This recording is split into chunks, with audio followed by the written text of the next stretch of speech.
स्वामी राधा स्वामी दयानिधि दया राधा स्वामी सहाय।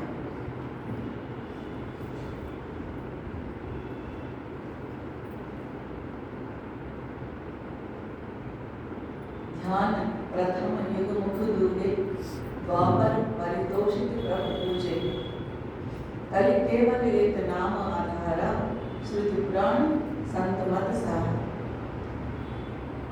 ध्यान प्रथम యుగంలో తొలి యుగం లోపల కృతయుగం లోపల ధ్యానం ద్వారా పనులు నెరవేరాయి. ధ్యానం చేస్తే వాళ్లకు ముక్తి దొరికేది, మోక్షం దర్శనం దొరికేది. సర్వాధార సర్వేశ్వర దర్శనం కోసము ధ్యానం ఒకటే మార్గం. ధ్యాన ప్రథమ యుగముఖు దోగే ద్వాపర తర్వాత రెండో యుగం త్రేతాయుగంలో ఏం జరిగింది? యజ్ఞయాగాదుల ద్వారా పనులు నెరవేరాయి. యజ్ఞం చేస్తే ఉదాహరణకు రామాయణ కాలంలో దశరథుడు యజ్ఞం చేస్తే సంతానం ఏం కావాలనుకుంటే అది లభించింది, దొరికింది. ద్వాపర పరితోషిత ప్రభు పూజ. ద్వాపరయుగం వచ్చేసరికి విగ్రహారాధన మొదలైంది. మూర్తి పూజ, విగ్రహారాధన ద్వారా పనులు జరుపుకున్నారు, నెరవేరింది. కలి కేవలం యొక్క నామ ఆధార శృతి పురాణ సంతమత సార. కలికాలం కలియుగంలో కేవలము నామస్మరణ ద్వారా ఆ సర్వాధార సర్వేశ్వరుని దర్శనం దొరుకుతుంది, మనకి కుల్ దర్శనం దొరుకుతుంది. అందుకే కలియుగంలో తొందరగా అన్ని తొందరగా పనులు అయిపోతున్నాయి. ఒకప్పుడు వేలాది సంవత్సరాలు మనిషి బతికేవాడు, ఇప్పుడు తగ్గి ద్వాపరయుగం వచ్చేసరికి 125, కబీర్ సాహెబ్ 120, శ్రీకృష్ణుడు 125, కబీర్ సాహెబ్ 120, ఇంకా తగ్గుతూ మంద ఇంకా తగ్గుతూ వస్తున్నాయి సంవత్సరాలు. అంటే అన్ని తొందరగా మృత్యు కూడా తొందరగా వచ్చేస్తున్నాయి పనులు. అందుకని కలియుగంలో కేవలం నామం ఒక్కటి చెప్పిస్తే చాలు, ఇంకేం రాళ్ళు మొయక్కర్లేదు. అడవులోకి వెళ్ళి సన్యాసం తీసుకొని సంసారాలు వదిలేసి ఇల్లు వాకిలు వదిలేసి పోయే అవసరం లేదు. ఇంట్లో కూర్చునైనా సరే, ఏ వయసు వాళ్ళైనా సరే కేవలం నామస్మరణ చేయమని సద్గురువులు చెప్తున్నారు. ఆ సర్వాధార సర్వేశ్వరుడు వారికి ఎక్కువ సత్సురు రూపంలో, సంత రూపంలో అవతరించి బోధిస్తున్నాడు. ఒకటి నామస్మరణ జరగాలంటే ఒకటి మనసు పవిత్రంగా ఉండాలి. మనసు లోపల ఉన్న ఇవన్నీ చెడ్డ గుణాలన్నీ తొలగిపోతుంటాయి. అరిషడ్వర్గాలు ఉన్నాయి: కామము, క్రోధము, లోపము, మోహము, మదము, మాత్సర్యం. ఒక్కొక్కటి ఒక మనిషిని నాశనం చేయడానికి వీటిలో ఒక్కటి చాలు. కాముడిని చూస్తాం, వాడు దాంతోనే నాశనం అయిపోతాడు, వాడు జీవితం మొత్తం వ్యర్థం అయిపోతాడు. క్రోధం చూస్తున్నాం, ఎంతమంది దుర్వాసుడిని చూసినాము, విశ్వామిత్రుడిని చూసినాం. ఎంతోమంది పురాణ కాలంలోనే కాదు, ఇప్పటి కాలంలో కూడా కోపంతో రగిపోయిన వాళ్ళు ఉంటారు. వాడు దాంతోనే బీపీ పెంచుకొని నాశనం అయిపోతారు వాడు. ఎందుకంటే దాని మీద మనసు కేంద్రీకరించలేరు. నామస్మరణ చేయాలంటే నామస్మరణ చేస్తూ చెడు ఆలోచనలు మనసులోకి వస్తే ఆ మనసే అదే మనకు, ఆ నామమే మనకు హానికరమైన కీడు చేస్తుంది. హానికరమైన ఆలోచనలు చేస్తే ఆ మనసే మనం తినేస్తుంది, మనసే అది పోనీయదు, ఆ నామమే. అందుకని దాదాదాచి మహారాజ్ ఏమంటారు, కబీర్ సాహెబ్ అంటాడు, పైలే దాతా శిష్యా జిన్ తన్మన్ అల్పాశీష్, పీछे दाता गुरुभया जिन नाम दिया बख्शीश. పైలే దాతా శిష్యా, మొదటి శిష్యుడు ఏం చేయాలంటే పైలే దాతా శిష్యా జిన్ తన్మన్ అల్పాశీష్, తనకు మనసు సర్వం గురువుకు సమర్పించాలి. తను మనసు గురువు సమర్పించాలంటే మనం మన వల్ల సాధ్యమైన మనసు మన దగ్గరనే ఉంటుంది, తను మన దగ్గరనే ఉంటుంది. గురువుని దంబాలను, చెడ్డీలను, హుషారులను ఎట్లా ఇస్తాం అంటే ఆ గురువు అనేది మన లోపలనే ఉన్నాడు. సద్గురువు మన లోపలనే ఉన్నాడు. పరమాత్మ సంతమతంలో పరమాత్మ అనే పదం చాలా తక్కువగా ఉపయోగిస్తారు. ఎందుకంటే అందరికీ తొందరగా అర్థం కావడానికి భగవంతుడు అని పరమాత్మ అని అంటారు. కానీ సద్గురువుకు మనం ఏం చేస్తున్నామో తెలుసు, నిన్న ఏం చేస్తున్నామో తెలుసు, రేపు ఏం చేయబోతున్నామో కూడా తెలుసు, అన్నీ తెలుసు. అందరి లోపల సమానంగా విరాజమానమైన సద్గురువు. అటువంటి సద్గురువు పైలే దాతా శిష్య జిన్ తన్మన్ అల్పాశీష్, ఆ తన్మను తను మనసు అర్పించడం అంటే మనసు ద్వారా ఆయన సమస్తం నేను అర్పిస్తున్నాను అనుకోవడం భావననే కాదు, ఆచరణాత్మక జీవనంలో కూడా ఉండాలి. ఈ మనసు ఇచ్చేసినాం సద్గురు, ఇచ్చిన తర్వాత దీని మీద మనకు హక్కు ఉండదు. ఒక 10 రూపాయలు ఎవరికైనా ఇచ్చినాం, ఇచ్చిన తర్వాత మనకు ఆ 10 రూపాయల మీద హక్కు ఉండదు, అది ఇచ్చేసినాం. అట్లాగే గురువుకు మన మనసు ఇచ్చేసినాము అంటే గురువు సంపూర్ణంగా శరణాగతులమైనప్పుడు అది మనసు ఆయనది అయినప్పుడు దీని మీద మనకు హక్కు లేదు. మన ఇష్టం వచ్చినట్టు చేయడానికి వీలు. ఆయన ఏం చేయమంటే అది చేయాలి, యజమాని ఏం చెప్తే అది చేయాలి. అది చేయకుండా ఉంటే లాభం లేదు. అంటే శిష్యుడు అట్లాంటి శిష్యుడు జిన్ ధర్మన్నార్పా శిష్యుడు మనసు సమర్పించి అని ఏ విధంగా అయితే హుజూర్ మహారాజు నందిబాయి మహారాజు తమ గురువుకు సమస్తం సమర్పించుకున్నారు, సమస్తం వాళ్ళ జీవితమే త్యాగం చేస్తున్నారు. అటువంటి వాళ్ళకి దొరుకుతుంది. మనం ఏం త్యాగం చేస్తున్నాం, ఏం త్యాగం చేస్తలేము, ఏం వదులుకుంటలేము. మనకు డబ్బు వదులుకోవడం ఇష్టం ఉండదు, మనసు వదులుకునే ఇష్టం ఉండదు, సమయం వదులుకునే ఇష్టం ఉండదు.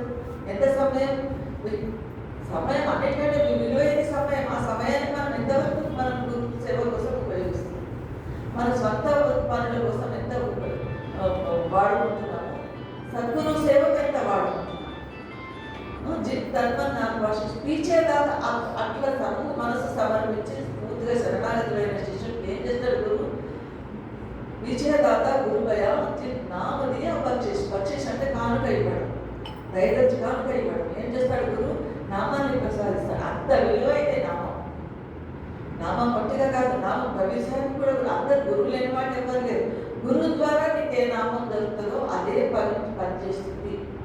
మనం ఒక ద్వారా నేను శృత పాండిత్యం నేర్చుకుంటే కాదు, గురువు నీకు నామం ఇస్తే దాన్ని నిరంతరం సాధన చేస్తే, ఆయన ఎవరి ధ్యానం చేయమని చెప్తే ఆ ధ్యానం చేస్తే అప్పుడు ఏమన్నా దొరుకుతుంది. నామరస్ దాదాజీ మహారాజు అద్భుతమైనటువంటి శబ్దం రాసినప్పుడు నామరస్ పీలే మేరే భాయి, నామరస్ నామం అనేది రసం, నామ రసాన్ని పానం చేయమని పూర్వీకులు కూడా చాలా మంది చెప్తారు. దాదాజీ అనే మాట నామరస్ పీలే మేరే భాయి, నామరస్ పీలే మేరే భాయి, ధ్రువ ప్రహ్లాद नाम रस माते माती मीराबाई, शिव सनकादिक नाम दीवाने गणिका सदन कसाई, नाम रस पीले में. ధ్రువుడు 5 ఏళ్ల పిల్లవాడు కేవలం నామస్మరణ ద్వారా శ్రీ నారాయణమూర్తిని విష్ణుమూర్తిని దర్శనం చేసుకోగలిగినాడు. అతనికి ఏం లేదు, అడవిలోకి వెళ్ళి ఏదో ఒక పట్టుదల వచ్చింది, సవతి తల్లి ఏదో చెప్తుంది, దానివల్ల ఆయన ఏం చేసినాడు? అడవికి పోయి శ్రీమన్నారాయణుని దర్శనం కోసం తపస్సు కేవలం ఒక నామస్మరణ హరినామస్మరణ ద్వారా దర్శనం చేసుకోగలిగాడు. ప్రహ్లాదుడు అంతే, తల్లి గర్భంలో ఉన్నప్పుడే హరినామస్మరణ, ఇంట్లో తల్లి వ్యతిరేకించి అనేక కష్టాలకు గురి చేసినా కూడా ఎప్పుడు కూడా ఆ స్మరణను వదిలిపెట్టలేదు. ఆ హరి అడుగడుగునా కాపాడుతున్నాడు. ధ్రువ ప్రహ్లాద్ నామరస్ మాతే మాతి మీరాబాయి, మీరాబాయి రాజకుమారి, ఒక రాజపత్ని, ఒక రాజు గారి ఇంటికి కోడలు, ఒక రాజపుత్రిక ఏం చేసింది? చిన్నప్పటి నుంచి కృష్ణనామస్మరణ హరినామస్మరణలో లీనమైపోయింది. ఎవరేమైనా పట్టించుకోలేదు, వీధుల్లోకి వెళ్ళి కూడా నర్తన చేసేది, నర్తించేది. అంటే ఆమె అందులో లీనమైపోయినప్పుడు కాళ్ళ పలుగురు బాగుంది మీద నాచిరే ఎందుకు కాళ్ళ గజ్జలు కట్టుకొని వీధిలో నర్తిస్తుంటే రాజకుటుంబం ఆయన మా బరువు పోతున్నది వద్దు అని చెప్పినా కూడా అంత తన్మయత్వంలో తనను తాను మర్చిపోయి ఆ నామస్మరణలో విలీనమైనందుకు చివరికి ఆ హరిలో పల్లె విలీనమైపోయింది. మళ్ళీ పుట్టడం, మళ్ళీ చనిపోవడం ఇదంతా ఏమీ లేదు. ఎప్పుడు అంత తన్మయత్వ స్థితి మనకు రావాలి. అంత ధర్మయుత స్థితి మనకు రావాలంటే అనేకమైనటువంటి పథ్యాలు పాటించాలి. ఒక వ్యాధి తగ్గింది అంటే, తగ్గాలి అంటే పథ్యాలు సైడ్కి ఎన్నో ఉంటాయి, పథ్యాలు పాటించాల్సినవి అవి పాటించాలి. ముఖ్యంగా ధర్మార్జన, న్యాయార్జన, హక్కులతీతమై అంటారు. కష్టపడి సంపాదించిన భోజనం. మనకి సంత మహాత్ములందరూ తాము ఏదో ఒక పని చేసి సంపాదించుకున్నారు. రవిదాసు 20 గురువు చెప్పులు కుట్టి బతికేవాడు. జీవోపరిచయం ఎవరో అంటారు, మీరాబాయి అంటారు, నీ గురువు అట్లా చెప్పులు కుట్టి బతుకుతున్నాడే, నువ్వేమైనా సహాయం చేయవా, నువ్వు ఒక రాజు పత్నివి కదా, నీకు రాణివి కదా అంటే ఆమె ఏదో వజ్రం అనేది తీసుకెళ్ళి గురుదేవా దీంతో నేను జీవితం అంతా హాయిగా గడపవచ్చు అంటే ఆయన తీసుకోండి. అవసరం లేదంటాడు. నేను కష్టపడి సంపాదించి చెమటొచ్చిన సంపాదననే తింటాను. ఆయన కాదు, గురునానక్ సాహెబ్ కూడా అంతే. గురునానక్ సాహెబ్ కాలంలో ఆయన కూడా పొలం నుండి కష్టపడి సంపాదించుకొని తిన్నాడు. గురునానక్ సాహెబ్, కబీర్ సాహెబ్ బట్టలు నేస్తున్నాడు. బట్టలు వేసి సంపాదించేవాడు. కబీర్ సాహెబ్ బట్టలు వేసి ఆయన ప్రతిరోజు ఇంత నూనె కొనుక్కొచ్చుకొని బట్టలు వేసి తెల్లవారి బజార్కి వెళ్ళి అమ్ముకునేవాడు. అమ్మినప్పుడు ఏం చేసేవాడు, తాను బట్టను ₹1 అమ్మేవాడు. ఆ జమానాలో 800 ఏళ్ళ క్రితం ముచ్చలేదు. ₹1 అమ్మేవాడు. ఎవరో వచ్చి తగ్గించి అంటే తగ్గించేవాడు. ఆ ₹1 ఏం చేసేవాడు, అందులో పావల పైసలు, చారాన పైసలు పెట్టి నూలు కొనుక్కొచ్చుకున్నాడు. పత్తి రేపు బట్టలు వేయాలి అంటే నూలు కావాలి కదా, అది కొనుక్కొచ్చుకునేవాడు దాదాపు. ఇంకో చారానతో ఇంట్లో పిండి పప్పు భోజనానికి ఏర్పాటు ఇచ్చేవాడు, ఇంకో పావుల. ఇంకా మిగిలిన ₹1 సాధు సజ్జనులకు భోజనానికి ఏర్పాటు చేసేవాడు. అందుకని ₹1 కంటే తక్కువ ఇస్తే పట్ట ఇచ్చేవాడు కాదు. తాను వేసిన తాను సొంతంగా ఇంట్లో కూర్చొని నేర్చేవాడు. ఒకరోజు ఏమైతుంది, బజార్ పోయినప్పుడు ఎవరో బేరాలు చేసేవాడు, ఇప్పుడే కదా అప్పుడు ఉన్నారు, వచ్చి ₹1 తగ్గించు అంటే తగ్గదంటాడు. ఇందుకే పొద్దున్న నుంచి సాయంత్రం దాకా అట్లా ఏడుతూ ఉంటాడు. ఎవరు తీసుకోరు. అయ్యో రేపు రేపు సాధు సంగతులకు భోజనం నేను ఇట్లా బండారా ఏర్పాటు చేయాలి, ఎవరు ఒక్కొక్కరు ఫిగర్ పట్టుకుంటాడు. ఆయన ఏం చేస్తాడు, పక్కకి ఎవరో వెళ్ళి ఆయన ఉంటాడు. ఆయన చూస్తాడు, చూసి నేను అన్ను పెడుతుంది, నీకు ₹1 కావాలి కదా, నేను అన్ను పెడుతుంది అని ఆయన తీసుకుపోతాడు. ఆయన కొంచెం దూరం పక్కకు నిలబడి నేను అంతానని అక్కడ కొంచెం దూరం పోయి, ఈ బట్ట చాలా బాగుంటుంది, రంగు చిన్నది కన్ను 10 ఏళ్ళు కట్టుకున్న ఇది చిన్నది ఎంత బాగుంది, అది ఇదే 10 వర్ణాలు చేసి అబద్ధాలు ఉంది అని చెప్పి దాన్ని ఆయన ఎంత ఇస్తామంటే ₹6 ఇస్తాను. ₹6 ₹1 తగ్గదంటాడా, 6 కాదు 5 అంటాడు, ₹5 అంటాడు.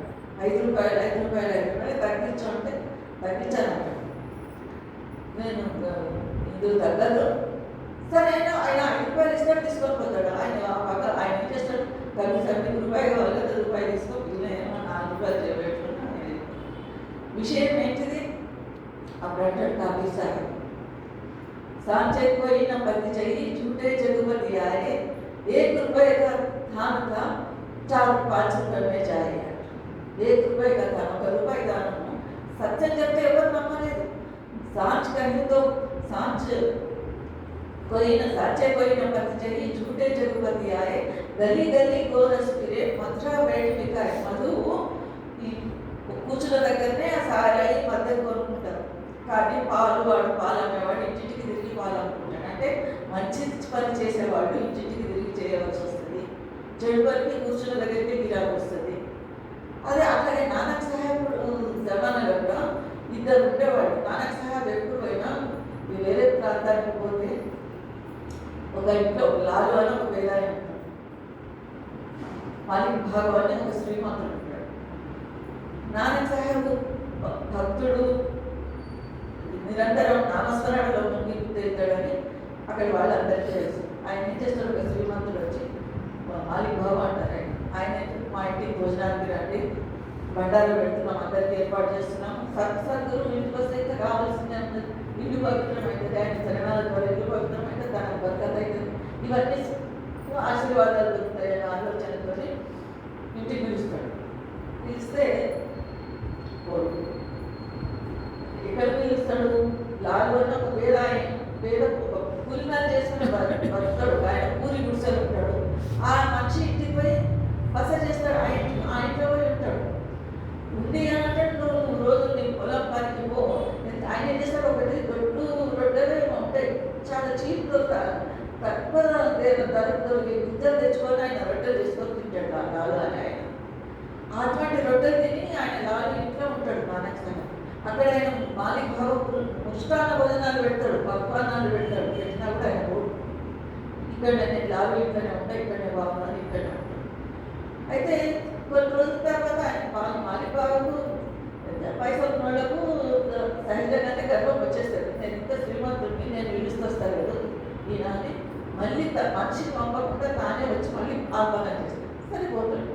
నేను నీ ఇంట్లో ఎందుకు తింటలేనో నీకు కారణం కావాలి, అంతే కదా, కారణం కావాలి. సరే అని ఈ లాలు ఇంటి నుంచి రొట్టెలు తెప్పిస్తాడు. నేను ఆ రొట్టెలు ఎందుకు తింటున్నాను. ఈయన ఇంటి నుంచి కూడా రొట్టెలు తెప్పిస్తాడు. మాలిక్ బాబు ఇంటి నుంచి కూడా రొట్టెలు తెప్పిస్తాడు. తెప్పించి 2 చేతులతో పట్టుకొని గట్టిగా విడుతాడు. విడితే మాలిక్ బాబు ఈ శ్రీమంతుడి ఇంటి నుంచి వచ్చిన రొట్టెల నుంచి రక్తం కాదు, ఈ పేదవాడి ఇంటి నుంచి వచ్చిన రొట్టెల నుంచి పాలు కాదు. అప్పుడు ఆయన అంటాడు, నాన్న సాహెబ్ అంటాడు, ఇది ఎందుకు రక్తం ఎందుకు వస్తున్నదంటే వాడు ఇతరులను పీడించి సంపాదించిన కొంచెం రెక్కలు ముక్కలు చేసుకొని చెమటోడ్చి కష్టపడిన సంపాదన కాదు, ధర్మార్జన కాదు, న్యాయార్జన కాదు, హక్ హలాల్కి కమాయి కాదు. కనుకనే నాకు పోవట్లేదు, నాకు ఇది నచ్చుతుంది. సత్తుమ మన నామస్మరణ జరగాలంటే, మనసు అదుపులోకి రావాలంటే, ఆ సార శబ్దాన్ని మనం పట్టుకోవాలంటే, మనం అంతర్ముఖులం కావాలంటే మొట్టమొదటి సూత్రము న్యాయార్జన కావాలి. ఇతరులను మోసం చేసింది కావద్దు, ఇతరుల అన్యాయం చేసింది కావద్దు, దొంగతనం చేసింది కావద్దు. కష్టపడి సంపాదించుకో అంటే పెద్ద పెద్ద వాళ్ళందరూ కష్టపడే పనులు చేసుకున్నారు. నిరరికం వస్తుంది, వాళ్ళ రోజులు గడిచిపోతాయి. కానీ ఆ రోజు ఆ న్యాయం అనేది ఎప్పటికీ నిలబడుతుంది. అది నామస్మరణ యొక్క దాని మూల సూత్రం. నామస్మరణ లోపల మనం ఇంకో కష్టాలు ఎవరికి వస్తాయో వాళ్ళే నామస్మరణ చేస్తారు. दुख में सुमिरन सब करे, सुख में करे न कोई, जो सुख में सुमिरन करे दुख खाए को कोई. సంతోషంలో ఉన్నప్పుడు, సుఖంలో ఉన్నప్పుడు ఎవరికి మహారాజు గుర్తురాడు, ధ్యానం గుర్తురాదు, భగవంతుడు గుర్తురాడు. ఎప్పుడైతే కష్టం వస్తుందో హాయ్ హాయ్ మహారాజు భగవంతుడానికి ఈ ముందుకు వెళ్తా, ఇక్కడ వస్తా, అక్కడ వస్తా, తలని గాలిస్తా, ఏదో అంటారు, ఏదో అంటారు. ఇప్పుడు కష్టం వచ్చినప్పుడు. అందుకే మహారాజు భరద్వాజ మహారాజు అంటాడు, ఎవరికి కష్టాలు వచ్చినాయో, ఎవరికి దుఃఖం వచ్చిందో వాళ్ళే ధన్యులు. ఎందుకంటే దాని పరంగా स्मरण చేస్తాడు. కబీర్ సాహెబ్ అంటాడు, దుఃఖే మాతే सी पड़े जिसने बुलाया नाम को, बलिहारी है वादो बुद्धि जिसने जपाया नाम. దుఃఖే మాతే सी पड़े, దుఃఖం నెత్తిమీద ఒక రాయి వేయాలి, దుఃఖం సుఖాన్ని. దుఃఖే మాతే सी पड़े जिसने बुलाया नाम को, ఏదైతే నామాన్ని మరిపింపజేసేది సుఖం. బలిహారి है वादो बुद्धि जिसने जपाया नाम. నన్ను నేను సమర్పించుకుంటున్నాను దుఃఖాన్ని, ఏదైతే నామాన్ని జపింపజేసిందో. దుఃఖం వచ్చినప్పుడు నా ఇంకో మాట అంటాడు,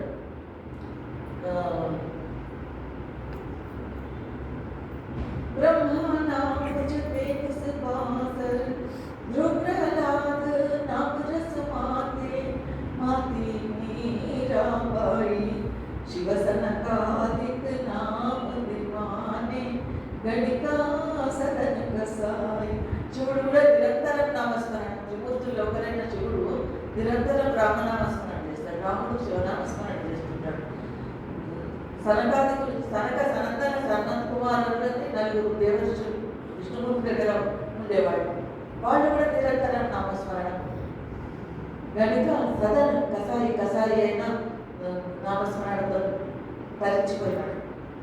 బ్రహ్మ నామ జపే సుబాసర్, शिव रहे तारी लाई, विष्णु गणेश नाम हरारा, शेष सहस मुख गाय. నా శేషుడు అంటే నా ఆదిశేషుడు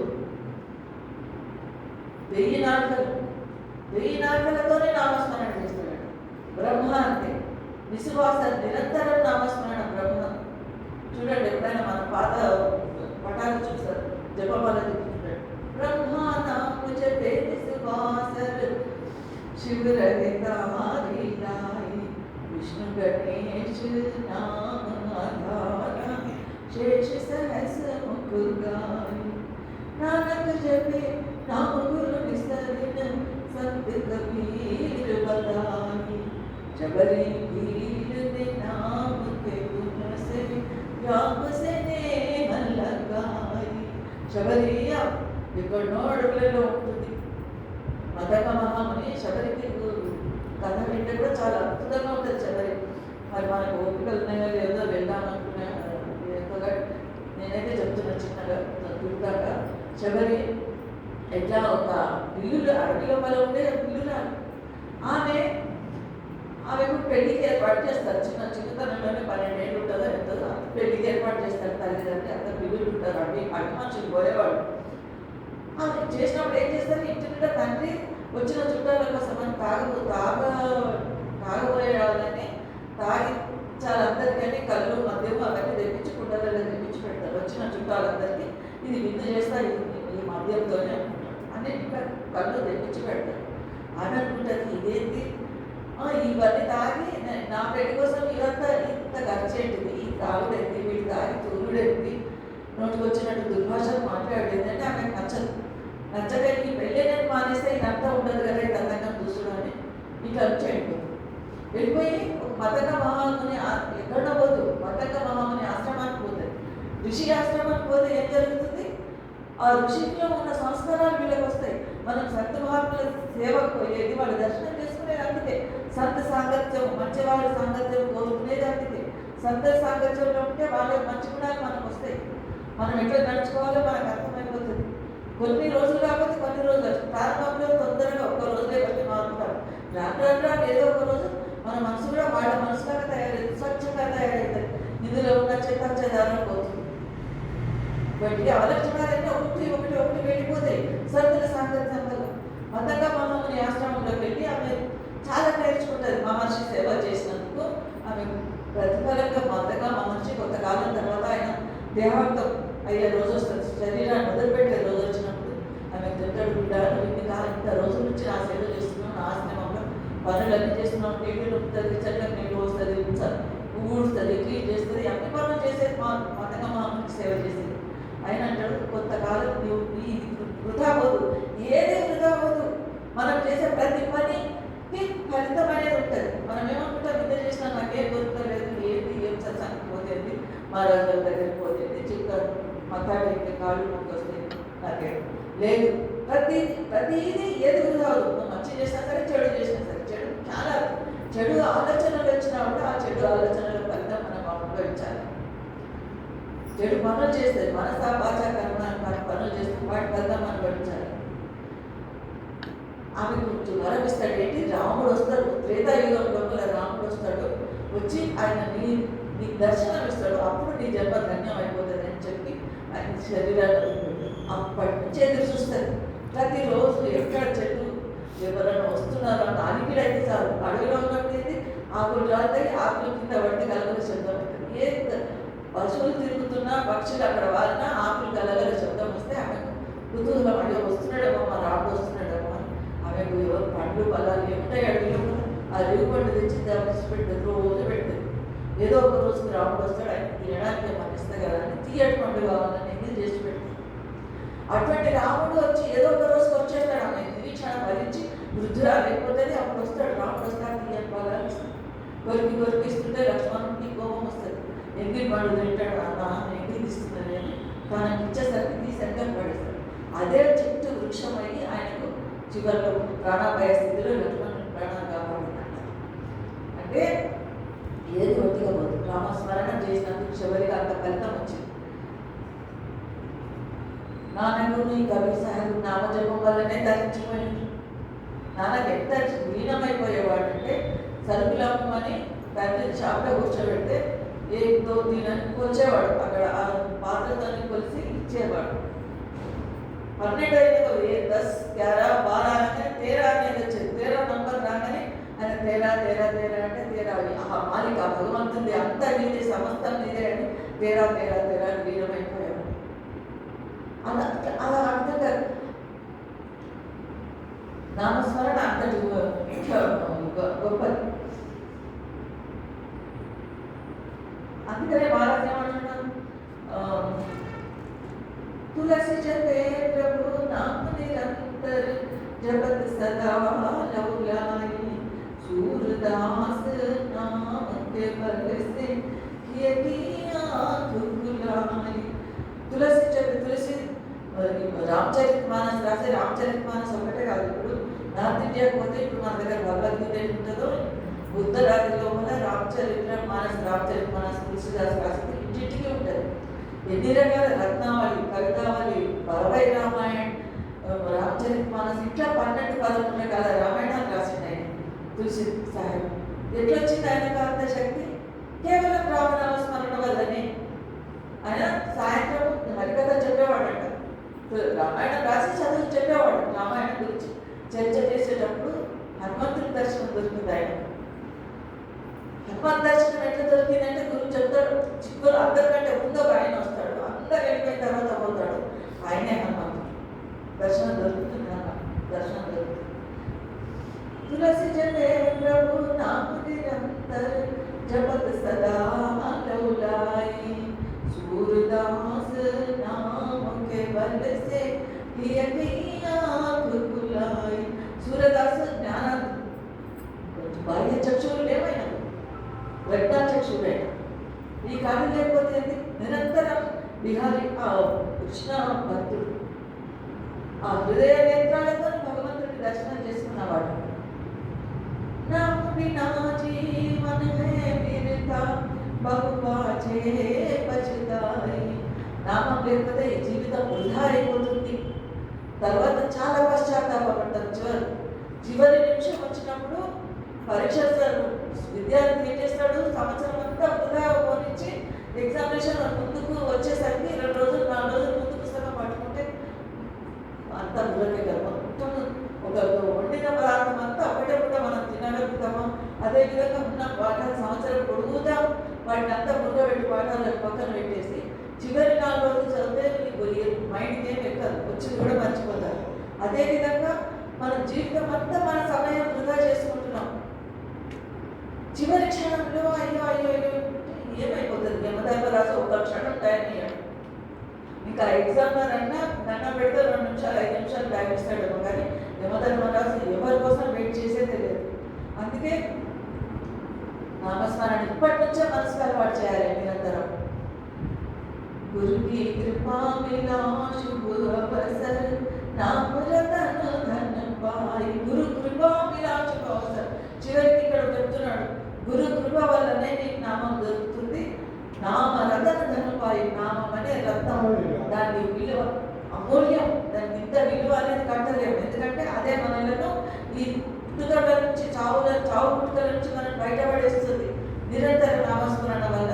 ఎందుకంటే చివరి క్షణంలో మన నోటి నుంచి ఆ స్మరణ వస్తే, ఆ గురువు ఇచ్చిన రూపం మన కంటే ఎదురుగా, గురు రూపం మన కంటే ఎదురుగా వస్తే, లేదా రామ రూపము కృష్ణుడి రూపము ఏదో రూపం మన ఎదురుకు వస్తే మంచి జన్మ వచ్చే అవకాశం ఉంటుంది.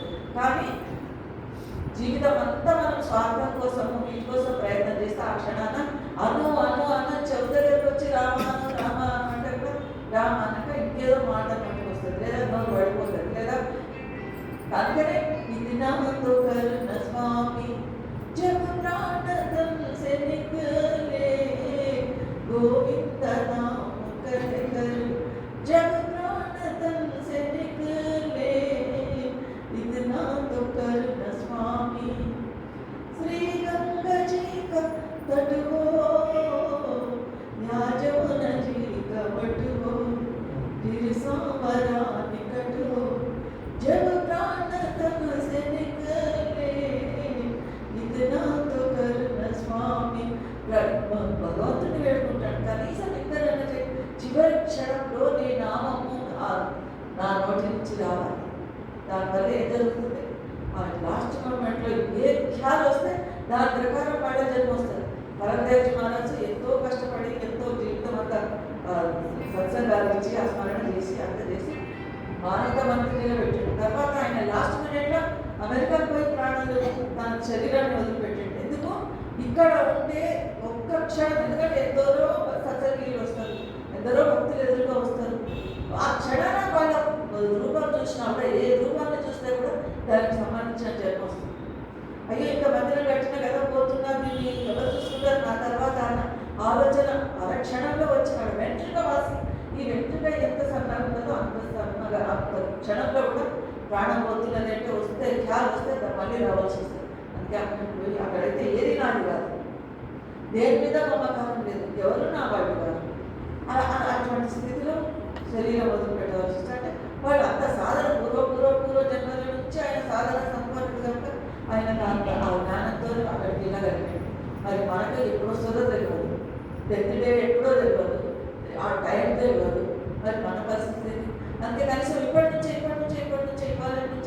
నిరంతరం నామస్మరణ. బయటికి నోటితో అనక్కర్లేదు, మనసుతో జపము సదా మనసే రాధ స్వామి, कहूँ सदा मुख से राधा स्वामी, दिला दिला नाम धन दुलारे, दयाल दाता कृपाल स्वामी, हमें भी दे तार लाख तारे, दयाल दाता कृपा. లక్షల మందిని నువ్వు ధరింపజేసినావు, నన్ను కూడా ధరింపజేసినావు, నన్ను కూడా ధరింపజేసినావు. అంతమందిని ధరింపజేసినావు, నన్ను ధరింపజేయడానికి ఇలా జమ్ము సదా. కానీ దానికి ఒక షరతు ఉన్నది, గుర్తుగా ఇవ్వమంటే ఎవరికైనా ఇవ్వాలి, కొంచెం మూల్యం ఇవ్వవలసి వస్తుంది. మనం ఏదైనా పదార్థం కావాలంటే దానికి తగింది ఏదైనా ఇస్తే తీసుకుంటాం. ఒక వస్తువు కావాలి, బజార్ పోయి కొట్టుకి ఇవ్వమంటే ఏ దుకాణం వ్యవహారం రూపాయి ఇస్తేనే నీకు వస్తువు వస్తుంది. అదేవిధంగా భగవంతుని దగ్గరికి వచ్చి ఒట్టుగా ఇవ్వమంటే నువ్వేం చేస్తున్నావు నా కోసం అంటే తిన్న కనీసం ఏం చెయ్యకపోయినా నామస్మరణ, నీ నామాన్ని తలుచుకుంటున్న స్వామి అంటే దానికి ప్రతిఫలం వచ్చింది. అదే చాలు, చాలా సంతోషపడతాడు భగవంతుడు. నామస్మరణ ఒకటి జమ్ము సదా మనసుతో జపించడము. ఇది ఎవరికి కనబడదు, లోపల లోపల లోపల అనుకోరు, మేము అనుకో రామ్ రామ్ రామ అనుకో, ఓం నమ శివాయ అనుకో, కేశవ అనుకో, రామ అనుకో, గోవింద అనుకో, నీ ఇష్టం. గురువు ప్రసాదించిన నామాన్ని నిరంతరం లోపల లోపల అనుకో. అది ఎవరికి కనపడకూడదు, వినపడకూడదు. ఎవరైనా నన్ను మెచ్చుకుంటే బాగుండే అన్న ఉద్దేశంతో కూడా నామస్మరణం జరగకూడదు. వర్ణాత్మక నామం, నోటితో పలికేది వర్ణాత్మక నామం. ఇంకొక నామం ఏంటి? ధ్వన్యాత్మక నామం. లోపల ధ్వనిస్తూ ఉంటుంది, మన లోపల నిరంతరం ఆ గడియారం ఉన్నది. ఆ గడియారము మనం నిద్రపోయినప్పుడు కూడా పనిచేస్తుంది. అట్లాగే మన లోపల స్వామి, ఇక్కడ ఉన్న స్వామి భగవంతుడు శబ్ద రూపంలో, ప్రకాశ రూపంలో నిరంతరం ధ్వనిస్తూ ఉన్నది. భూమధ్య స్థానం నుంచి మొదలవుతుంది. ఆ ధ్వని లోపల నుంచి వస్తున్న ధ్వనిని మనం నిద్రపోయినా అది పనిచేయకుండా అది నిరంతరం పనిచేస్తూనే ఉంటుంది. నిద్రపోయినా గడియారం ఆగు అలా టిక్ టిక్ టిక్ టిక్ అది కొనుక్కుంటూనే ఉంటుంది. అదేవిధంగా లోపల శబ్దము ప్రకాశం అయితేనే ఉంటుంది. కానీ మనకు తెలియదు, మనం సాధన చేసి దానిని దర్శించుకోవాలి. అది మనకు నిరంతరం చెప్పేది. దానివల్ల ఏం జరుగుతుంది? గురుకి సేవ సాధుకి సంగత్ దిన దిన బడే సవాయి, राधा स्वामी नाम गुरु से मिलिया परगट तो ही जताई. राधा स्वामी नाम गुरु से मिलिया, गुरु ద్వారా మనకు నామం దొరికింది. దానిని ప్రకటన చేసుకుంటే మనకు ఆయన సన్నిధి దొరుకుతుంది. నా కోసి ఆఫతే జో डाले नहीं टलती कभी, नाम है हथियार जानो तुम नहीं अनजानो అంటారు. कौन सी आफत है जो टाले नहीं टलती कभी? ये ఆపద నామం ద్వారా ఎంత గొప్ప ఆపదైనా తప్పించుకోవచ్చు. ఎంతటి ఆపదనైనా తప్పించేస్తుంది, మనం రక్షిస్తుంది నామం. कौन सी आफत है जो टाले नहीं टलती कभी, नाम है हथियार जानो तुम नहीं अनजानो. ఒక కత్తి ఏ విధంగా పనిచేస్తుందో ఆ విధంగా నామం పనిచేస్తుంది. ఎటువంటి ఆపదనైనా తొలగిస్తుంది. ఆ చివరికి స్వామి దగ్గరికి మనం చేరుస్తుంది. నిరంతరం నామస్మరణ చేస్తుంటే యోగ నడిది. కానీ ఆ నామస్మరణ కూడా పవిత్రంగా మనసు ఉంచుకొని చేయాలి. చెడు ఆలోచన చేస్తే అదే నామం మనం తినేస్తారు, అదే హానికారకమైంది. అందుకే మహారాజు అంటాడు, సాధన కూర్చుంటే మనసు లోపల కోపము, ద్వేషము లేదా ఏదైనా ఒకటి చెడు దానికి పోయి వస్తాం. ఒక మృత్యు సమయాన్ని వెళ్ళొస్తాం, వచ్చిన తర్వాత ధ్యానం చేస్తే వాళ్ళే ఏడుపులు ఆడుకుంటూ అవే వినిపిస్తుంటాయి. అటువంటి సమయంలో ధ్యానం చేయాలి. చాలా కోపంగా ఉంటాం, అప్పుడు ధ్యానం చేయాలి. చాలా ఆకలి మీద ఉంటాం, అప్పుడు ధ్యానం చేయాలి. అందరం వదిలించడం थोड़ा दूध तो పాలైనా కొంచెమైనా సరే ఏదో తాగి కడుపు ఎక్కడ కవి రుక్కుదా రాక ఈ కుక్క కొంచెం రొట్టె ఏమంటాడు కవి సాయంత్రం ఇది కొంచెం అంత భోజనం ఏదో పెట్టి అప్పుడు నువ్వు సాధన కొంచెం ఆకలి మీద ఉన్నప్పుడు కూడా సాధన కుదిరినా అది దాని గురించే ఆలోచిస్తుంటాం నిరంతరం. అదే